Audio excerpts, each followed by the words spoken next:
Hi hello నమస్తే welcome to NSN speed news. తెలంగాణలో అన్ని కులాల జనాభా లెక్కలు తేల్చిన తర్వాతే వర్గీకరణ అమలు చేయాలని ఎమ్మెల్సీ గోరెడ్డి వెంకన్న ప్రభుత్వాన్ని కోరారు.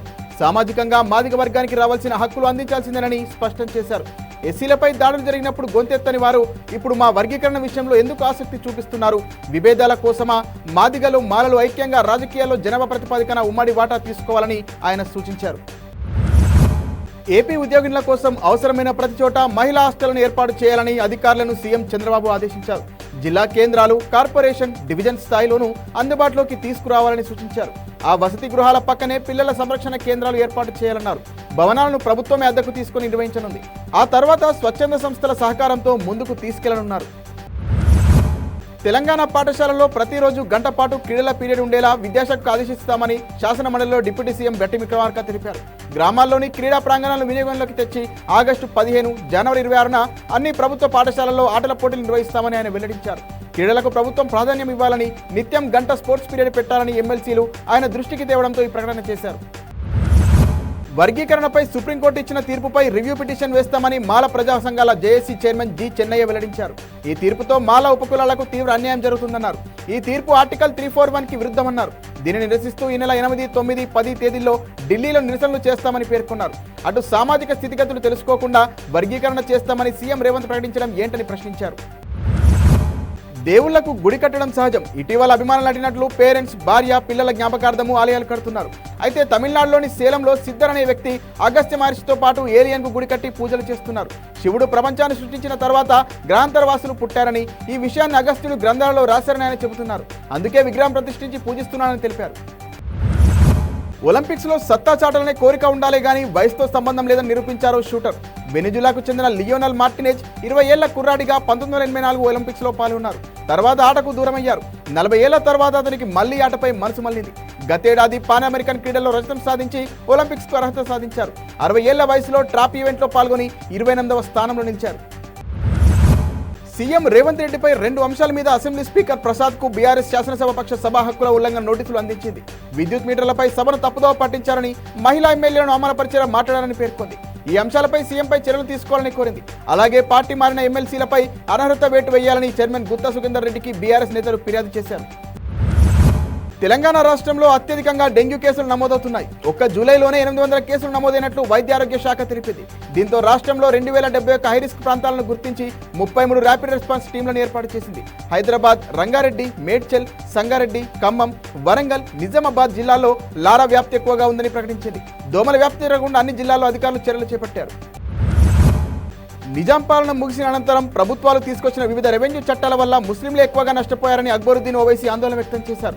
హైదరాబాద్లో ఇప్పుడున్న ఎస్ఐబి, విప్రో, మైక్రోసాఫ్ట్ వంటి సంస్థల భవనాలన్నింటినీ వక్ఫ్ బోర్డు స్థలంలోనే కట్టారు. ఐటీ పార్క్ కోసం ల్యాంకో సంస్థకు భూమి ఇస్తే అందులో ఇల్లు నిర్మించింది. చెంచల్గూడ జైల్లోనూ 30 ఎకరాల భూమి వక్ఫ్దేనని పేర్కొన్నారు. సీఎం రేవంత్ రెడ్డి అమెరికాకు బయలుదేరారు. ఆయన వెంట ఐటీ మంత్రి శ్రీధర్ బాబు, సిఎస్ శాంతికుమారి సహా పలువురు అధికారులు ఉన్నారు. పెట్టుబడుల నిమిత్తం New Jersey, New York, Washington DC, San Francisco ప్రాంతాల్లో వీరు పర్యటించనున్నారు. అక్కడి నుంచి 2 రోజుల పర్యటనకు దక్షిణ కొరియా రాజధాని సియోల్కు వెళ్లి తిరిగి నెల 14న రాష్ట్రానికి రానున్నారు. ఏపీ అమరావతిలో టీడీపీ తొలి సర్కారు ప్రారంభించిన భవనాల నిర్మాణం వైసీపీ సర్కారు వచ్చిన తర్వాత నిలిచిపోయిన సంగతి తెలిసిందే. ఐఐటీహెచ్ నిపుణులు తాజాగా వాటిని పరిశీలించారు. భవన పటిష్టతలో కీలకమైన ఇనుప చువ్వలు తీవ్రంగా తుప్పుపట్టాయని తెలిపారు. వాటిని తొలగించినా లేదా శుభ్రం చేసిన తర్వాతే భవనాల సామర్థ్యంపై ఓ అంచనాకు రాగలమన్నారు. సమగ్ర అధ్యయనం చేసి త్వరలోనే నివేదిక సమర్పిస్తామని స్పష్టం చేశారు. ఏపీలో ఎస్సీ వర్గీకరణపై సుప్రీంకోర్టు తీర్పును ఆంధ్రప్రదేశ్లో వెంటనే అమలు చేయాలని ఎంఆర్పీఎస్ రాష్ట్ర అధ్యక్షుడు ప్రకాష్ మాదిగ డిమాండ్ చేశారు. రాష్ట్రంలోని బ్యాక్లాగ్ పోస్టుల్ని భర్తీ చేయాలని ఆయన కోరారు. 15% ఎస్టీ రిజర్వేషన్లలో మాదిగ అనుబంధ ఉపకులాలకు 7%, మాల అనుబంధ ఉపకులాలకు 6%, రెల్లి వర్గాలకు 1%, ఆది ఆంధ్ర, ఆది ద్రవిడ, ఇతర అనుబంధ కులాలకు 1% ఇచ్చేలా వర్గీకరణ అమలు చేయాలని కోరారు. తిరుమల శ్రీవారిని జూలైలో 22.13 లక్షల మంది భక్తులు దర్శించుకున్నారని ఈవో శ్యామలరావు తెలిపారు. హుండీ ఆదాయం 125 కోట్లు లభించిందన్నారు. అలాగే 1.04 కోట్ల లడ్డులను విక్రయించమన్నారు. అక్టోబర్ 4 నుంచి 12 వరకు జరిగే శ్రీవారి సాలకట్ట బ్రహ్మోత్సవాల పనులను సెప్టెంబర్ నాటికి పూర్తి చేస్తామని చెప్పారు. ఆగస్టు 15, 17 మధ్య పవిత్రోత్సవాలు జరుగుతాయని పేర్కొన్నారు. జీవిత ఆరోగ్య బీమా పాలసీలు ప్రీమియంపై 18% జీఎస్టీ ఉపసంహరించుకోవాలని పశ్చిమ బెంగాల్ సీఎం మమతా బెనర్జీ డిమాండ్ చేశారు. బీమాపై పన్ను ప్రజా వ్యతిరేక నిర్ణయమని దీన్ని సమీక్షించాలని ఆర్థిక మంత్రి నిర్మలా సీతారామన్కు లేఖ రాశారు. ఊహించని కష్ట సమయాల్లో ఆర్థిక భద్రత అందించడం జీవిత ఆరోగ్య ఇన్సూరెన్స్ ప్రాథమిక లక్ష్యమని తెలిపారు. వీటిపై పన్నుల వల్ల సామాన్యులు బీమాకు దూరమవుతారని చెప్పారు. ఏపీ మంగళగిరిలోని టీడీపీ కేంద్ర కార్యాలయంలో సీఎం చంద్రబాబు ఇవాళ ప్రజా దర్బార్ నిర్వహించనున్నారు. ప్రజలు కార్యకర్తల నుంచి వినతి పత్రాలు స్వీకరిస్తారు. రోజుకొక ప్రజాప్రతినిధి టీడీపీ నేత కలిసి ప్రజా దర్బార్లో కొన్ని వారాలుగా వినతి పత్రాలు స్వీకరిస్తున్న విషయం తెలిసిందే. 50 రోజుల్లోనే 10,000 అర్జీలు వచ్చాయని వాటిని పరిష్కరిస్తామని టీడీపీ రాష్ట్ర అధ్యక్షుడు పల్లా శ్రీనివాసరావు తెలిపారు. భారత మూలాలున్న కమలా హారిస్ యుఎస్ అధ్యక్ష ఎన్నికల్లో డెమోక్రటిక్ అభ్యర్థిగా అధికారికంగా ఖరారయ్యారు. ఇప్పటికే 4,000కు పైగా పార్టీ ప్రతినిధులు ఆమెకు మద్దతు ఇవ్వడంతో మెజార్టీ ఓటు సాధించినట్టు డెమోక్రటిక్ నేషనల్ కమిటీ వెల్లడించింది. సోమవారం వరకు ఓట్ల ప్రక్రియ కొనసాగుతోంది. ఆ తర్వాత అధ్యక్ష నామినీగా కమలా పేరును ప్రకటిస్తారు. నవంబర్ 7న జరిగే ఎన్నికల్లో ట్రంప్తో ఆమె పోటీ పడనున్నారు. రూరల్ ఇండియాలో డిజిటల్ విప్లవాన్ని UN general assembly chief Dennis Francis ప్రశంసించారు. కేవలం స్మార్ట్ ఫోన్లు వినియోగించడం వల్ల భారత్లో 5-6 ఏళ్లలో 80 కోట్ల మంది పేదరికం నుంచి బయటపడ్డారని చెప్పారు. గతంలో బ్యాంకింగ్కు దూరంగా ఉన్నవారు ఇప్పుడు స్మార్ట్ ఫోన్ల ద్వారా వ్యాపారాలకు సంబంధించిన ఆన్లైన్ లావాదేవీలు చేస్తున్నారని తెలిపారు. మిగిలిన దేశాలు కూడా ఇలాంటి చర్యలు తీసుకోవాలని పిలుపునిచ్చారు.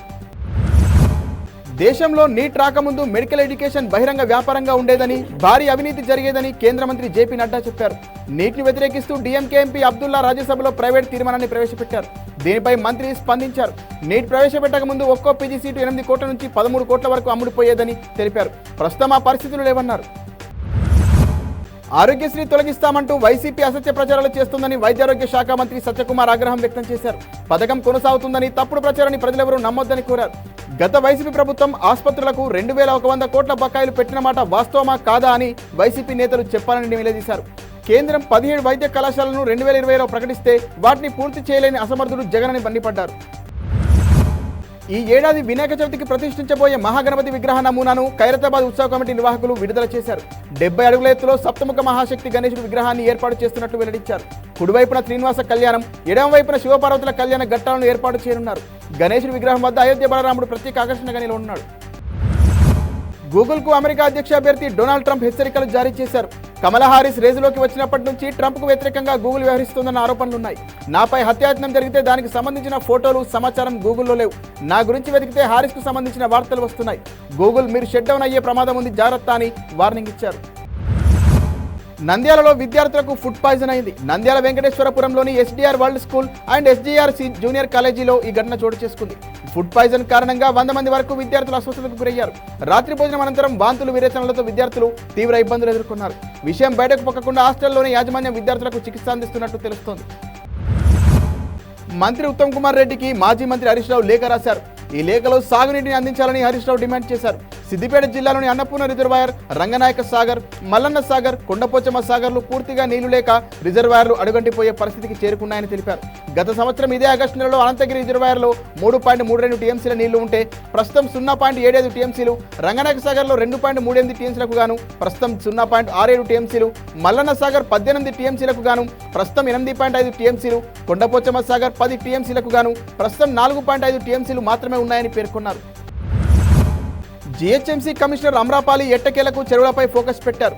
మార్నింగ్ వాక్ లో శానిటేషన్ పనులను ఆకస్మికంగా తనిఖీ చేసిన కమిషనర్ ఇప్పుడు చెరువుల పరిరక్షణ, సుందరీకరణపై దృష్టి సారించినట్టు సమాచారం. జీహెచ్ఎంసీలో ఆర్థిక సంక్షోభం నెలకొన్నందున చెరువుల పరిరక్షణ, సుందరీకరణ విషయంలో ఏమైనా సంస్థలు కార్పొరేట్ సోషల్ రెస్పాన్సిబిలిటీ కింద ప్రయత్నాలు చేయాలని ఇప్పటికే జోనల్ కమిషనర్లకు సూచించినట్టు సమాచారం. ఎగువన కురిసిన వర్షాలతో గోదావరికి వరద నీరు భారీగా వచ్చి చేరుతోంది. దీంతో పోలవరం వద్ద వరద నీరు భారీగా ప్రవహిస్తోంది. ఈ మేరకు పోలవరం స్పిల్వే వద్ద 31.29 మీటర్లకు నీటి మట్టం చేరుకుంది. స్పిల్వే దిగువన గోదావరి నీటి మట్టం 22.595 మీటర్లుగా కొనసాగుతుంది. మొత్తం 7,16,051 క్యూసెక్ల నీరు దిగువకు విడుదల చేశారు. వరద ఉధృతి మరింత పెరిగే అవకాశం ఉందని అంచనా వేశారు. ఎప్పటికప్పుడు అలర్ట్గా ఉండాలని ప్రాజెక్టు అధికారులకు ఉన్నతాధికారులు సూచించారు. తమిళ హీరో విజయ్ 2012లో రోల్స్ రాయిస్ కారును కొనుగోలు చేశారు. ఇష్టంగా కొనుక్కున్న ఆ కారు కోసం అప్పట్లో లీగల్ ట్రబుల్స్ కూడా ఫేస్ చేశారు. ఇప్పుడు ఆ కారును ఆయన అమ్మకానికి పెట్టడం తమిళనాట హాట్ టాపిక్ గా మారింది.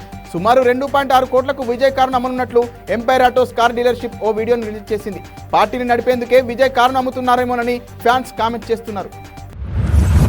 మిస్ యూనివర్స్ ఇండియాకు ఏపీ నుంచి చందన జయరాం అర్హత సాధించారు.